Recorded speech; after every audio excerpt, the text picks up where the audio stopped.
Next up, taking a peek at the steering wheel as well as the cluster screen inside of the Hyundai Kona. This is the 2024 N-Line model. So you can see the N badge along the very bottom, and it's got red stitching that follows all the way throughout. And the rest of the Kona lineup, it will work pretty much identically though. So first thing I'm going to point out is that the steering wheel inside of this thing might be heated depending on which trim level you're in. And just down the center stack there, you'll be able to toggle it on or off, and there are two unique levels that you could look at there as well. Back up, the steering wheel inside of this thing is going to be a manual telescoping. So just by your left knee there, you've got the release. You can go in, out, up and down to create that perfect position. Once you find it, click it in order to lock it back into place. I gotta say, the grip on the wheel is actually pretty solid. Other things I'm going to point out, first is going to go with the stick. So left stick is going to be obviously for your blinkers, left, right side. There is the option for the blind view monitor too, and that's specifically in the N-Line Ultimate in Canada or the limited trim down in the States.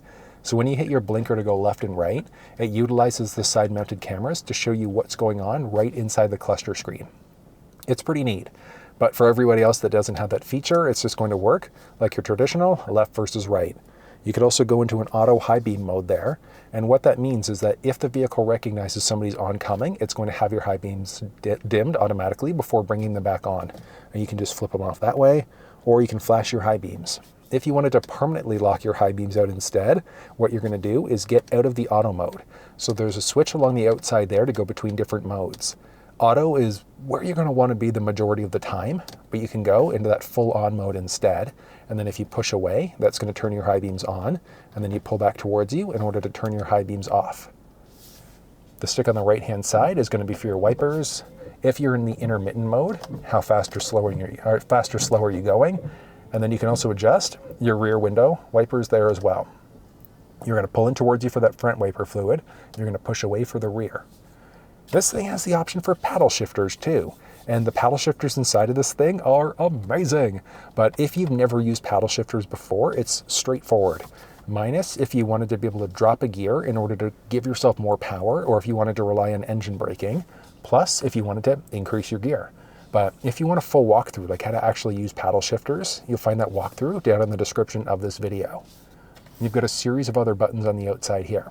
So the ones on the right-hand side, this one, if you're in the infotainment system with factory nav, you'd be able to do things like play songs, change radio stations, you'd be able to navigate using your voice. But inside of the screen that doesn't have factory navigation, which is pretty much all of the other trim levels outside of the N-Line Ultimate or the Limited, this is going to act as a button for your Google or your Siri assistant. So if you're hooked up through Android or iPhone devices, you can do a press and hold there in order to activate either your Google or Siri assistant instead. This is going to let you answer or hang up on a phone call.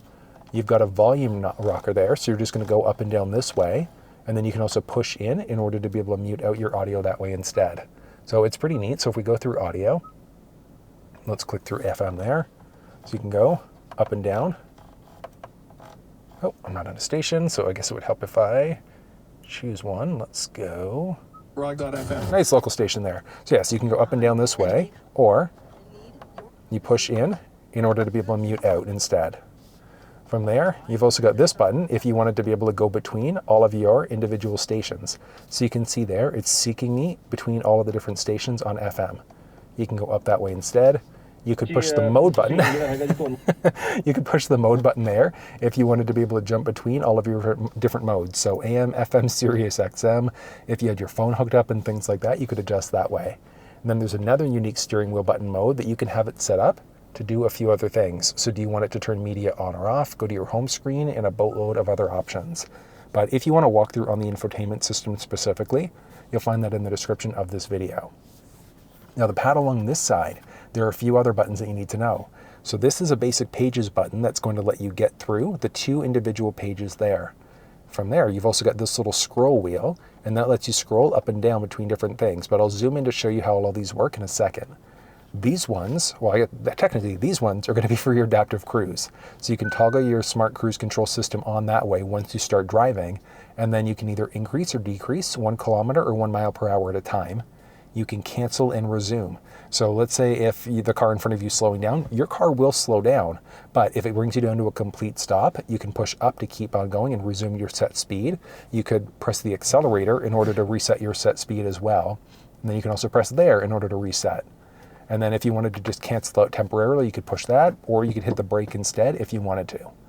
Then this one's a distance indicator, so it's how close or far away do you want to be from the vehicle that's in front of you. But if you want to walk through on how this system actually works, you'll find that down in the description of this video. This one is a lane follow assist system, so it's going to keep you perfectly balanced in your lane. There are some limitations to it though, and one of the limitations is when I was taking it for a longer drive, it will request after about 30 seconds or so that your hands are on the steering wheel. So you at least have to have one hand not even firmly grasping, but just resting on the wheel. But you also wouldn't just be able to throw your hand along the top or along the bottom here. So you actually have to be gripping onto the wheel somewhere in this primary area in order for it to recognize your hands actually gripping the wheel. But one really cool thing is that as you're driving, it's going to go through bends and things like that automatically for you. It is a very, very smart system. And then you can use it in a conjunction with the smart cruise control system as well. So you can have it set at, let's say, 100 kilometers an hour in the highway. If you're going around a bend and you lose focus for a second, it's going to automatically turn for you. If the car in front of you starts to slow down, it's automatically going to slow you down too. It is a really, really cool system. Then I mentioned there paddle shifters, which I'm always a big fan, but the paddle shifters are not going to be standard inside of this vehicle. They are available optionally though, which is great. Just going to depend on the trim level of the vehicle that you're in. And from here, let's look through that little cluster screen. So you've got your speedometer off to the left, tachometer off to the right-hand side, your fuel gauge along the very bottom. So you can see how full your tank is or empty. And then it also shows in either kilometers or miles, depending on how you have it set up through the infotainment system. From there, you've got your current trip counter, and then a few other options too, which I'll show you in a second. Outside temperature, which gear you're currently in. So if you go reverse, park, neutral, drive, whatever the case may be. And then from there, you've also got your current odometer reading as well. You've got the road sign that's currently available. So if there's a speed sign recognition that's been pulled up from the vehicle, that's going to show up. And then what safety settings are currently toggled on or off.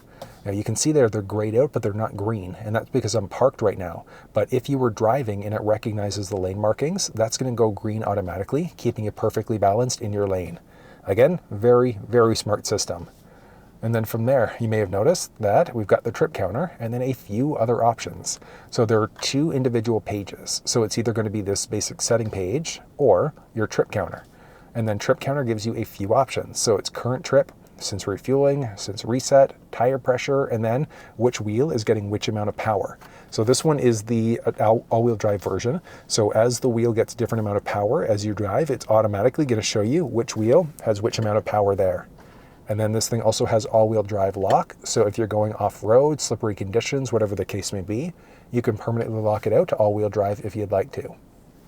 But if we go to these other options, so you've got your current trip counter. That one is since you've turned your vehicle off. So you turn it off, turn it back on. That's your current mileage there.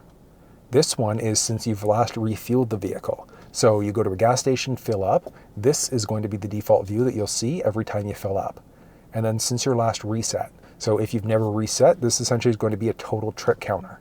But if you wanted to reset any of these options, the scroll wheel that you're using in order to go up and down this way, if you do a press and hold, that's going to reset it back to 0 instead. And that's the same for all of the options. You just do a push and hold in order for it to zero everything out for you. So it's very, very useful if you're, let's say, using your car for business and you wanted to see how much you're using each time. But your current trip is the best bet in order to do that. From there, you've also got your My Settings page. So again, you're going to press and hold OK there in order for it to launch into other settings. And that's all done through the infotainment system. But there are a lot of things like park safety warnings, distance warnings, and so many other things. But like I said, if you want a full walkthrough of the infotainment system, you'll find it down in the description. The few things that I will point out are going to be the cluster screen. So you've got individual theme selections, and that's based off of whatever drive mode you've got set up inside the vehicle. So you can link it to drive mode. So as you switch between, let's say your normal mode versus your sport mode versus your snow mode, it's going to change out the overall look. I personally am a fan of the sport mode look, but that's a matter of preference. And then you've also got either a simple or a classic setup instead. Again, same idea. I'm a bigger fan of that classic style. And then graphics setup, because it's linked to your drive mode, it's going to be linked to that sport mode. But if you prefer to be in, let's say, one of the other modes, like your normal mode instead, but you love the sport setup, you can have it set up so that it's permanently locked into that mode instead, which is kind of neat. Now, the one thing that I haven't touched on yet is going to be this stick. So this is an interesting one. So rather than having a traditional shifter or rotary shifter, this thing has a shifter that's set up very differently than what you might be used to in any vehicle that you've driven before. So, there we go. In order to be able to actually use this thing, so that you can rotate in order to be able to go between all of your different gears. So you're going either drive, neutral, reverse that way, and then there's a button on the very tip of this thing in order to put yourself into park. So you can engage parking, but with your foot on the brake, go up in order to go to drive, flip back one to neutral, flip all the way down for reverse. Honestly, it takes a little bit of getting used to in order to be able to set this thing up, but once you get the hang of it, it's very straightforward. Like the stick doesn't go up and down, so you're just rotating this way in order to be able to get to it. Going from neutral drive to neutral and these things, like it takes a little bit of getting used to, but once you do, it's a relatively straightforward process. It's so different than what you might be used to, like I said, with your traditional gear shifters. Like it doesn't have the traditional gear shifter, it doesn't have the rotary shifter. It's all done through this individual stick. So it's going to take a little bit of getting used to, I think, for people. But like I said, once you get the hang of how to actually shift out gears, it's a really straightforward process. So I know that's quite a lot of information there, but that's what you need to know about the steering wheel as well as the cluster screen inside of the Hyundai Kona.